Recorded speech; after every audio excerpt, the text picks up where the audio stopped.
Hello, welcome to my mini workshop and thank you for attending.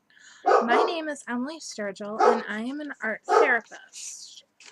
The history of art therapy is extensive, but two early pioneers in the U.S. were Margaret Nunberg and Edith Kramer. Art therapy was in its earliest stages in the 1940s. This was the era of Margaret Nunberg. In the late 50s and 1970s, Edith Kramer made vast contributions through her writings to the growing field of art therapy. Art therapy really took off as a profession in the 1970s in the USA. Kramer used an art as therapy approach that is still used today. What is art therapy exactly? Well, art therapy is defined by the American Art Therapy Association as art therapy is the therapeutic use of art making within a professional relationship by people who experience illness, trauma, or challenges in living, and by people who seek personal development. Through creating art and reflecting on art products and processes, people can increase awareness of self and others, cope with symptoms, stress, and traumatic experiences, enhance cognitive abilities, and enjoy the life-affirming pleasures of making art. Basically, what this means is art therapy is something that can be used to enhance one's life. The process of art making for clients can be both life-affirming and also increase self-esteem. It can be used as assessment purposes or as a way client can communicate visually if they are unable to communicate verbally in words. How can art therapy help the older adults? And how can art therapy help activity directors with their clients? Art therapy with older adults. Older adults must cope with major life losses, changes in dependency status, change of physical decline and illness. Also changes due to reduced socialization. Art therapy can help older adults by learning new hobbies, developing new skills, and making art in a group increases their socialization with each other, and friendships can become increased. So, art therapy can help older clients by improving their dexterity. For example, someone who has arthritis, it can help them with their eye and hand coordination. It can help exercise their muscles. It can also help to get their mind off their pain. It can help with eye and hand coordination. Art therapy can also improve cognition. It can increase thinking on the right side of the brain, which is not always often used. It can also increase and improve mood. It can help with memory loss, although it can't go backwards and completely fix everything. It can help older adults retain their long-term memories for longer if they're suffering from any form of dementia or just even the process of old age. Like I mentioned earlier, it can reduce pain if someone has arthritis or if they have any kind of chronic pain condition.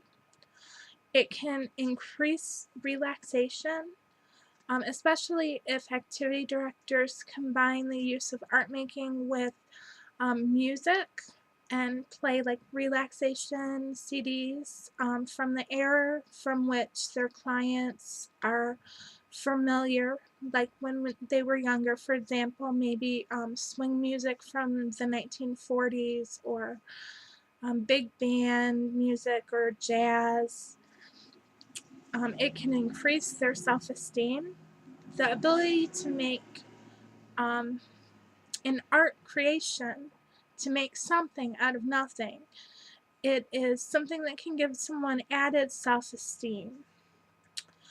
It can also be used to cope with terminal illnesses and with aging. For example, to create memory books or life books or visual journals. This is something that a person can do um, as a way of creating something long lasting that they can share with relatives. Um, Also, in order to cope with the possibilities that everyone faces their own mortality, and to come to terms with that through expression of art. The art therapy experiential we will be doing today is a paper-based sculpture, and it's on page 4 of your handout.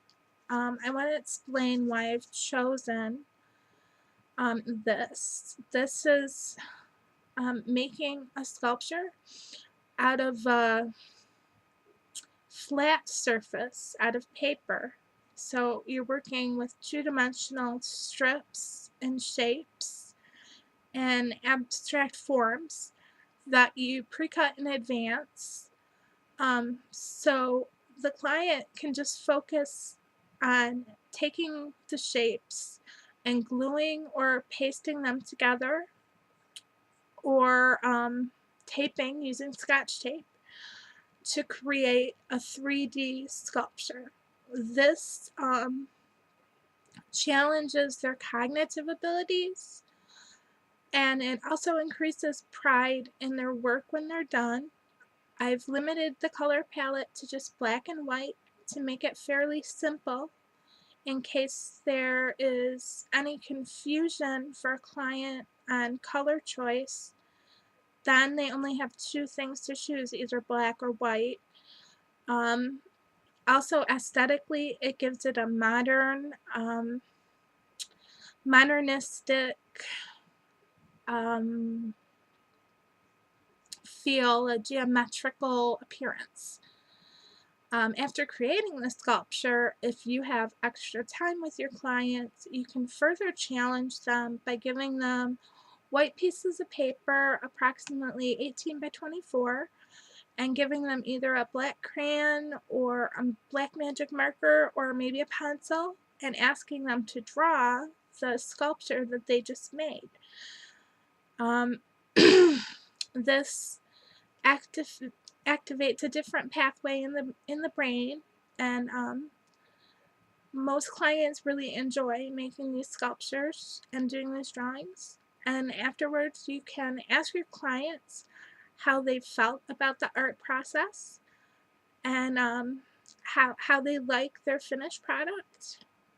I've had older clients often give their art that they do to grandchildren, and that's something they take pride in. So, are there any questions? If there's no questions, I'm going to go ahead and I will make the art alongside you, or you can watch as I get started. And you all have a packet that contains a square base and 5 pre-cut black and 5 pre-cut white shapes. If you choose to cut them differently, or if you would like to cut different shapes, I have extra poster board. And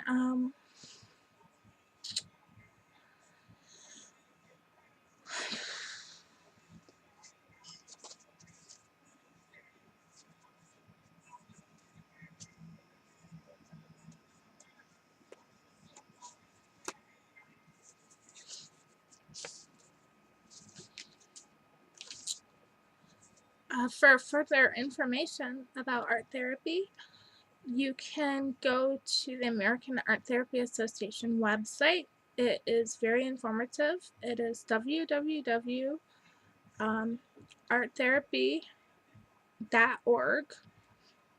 There's also a Michigan Art Therapy website as well. I have listed that information in your handouts. As well, in your handouts on the final page, there's a bibliography of further resources that you can look into if you're interested in combining art therapy with your monthly calendars or daily activities with your residents. There's also a documentary on YouTube called I Feel Better When I Paint, and it addresses the issue of Alzheimer's and art therapy. It is free to watch the trailer on YouTube. I put that information in the packet as well.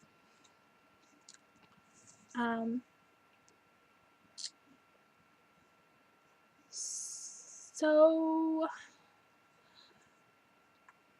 if there are no questions, I was thinking we could get started with the art, and then after everyone is finished with the art project, we could go around the room and discuss how you felt making it, and any other comments or questions you may have, feel free to ask. My name again is Emily. Thank you. Thank you for coming. So let's get started.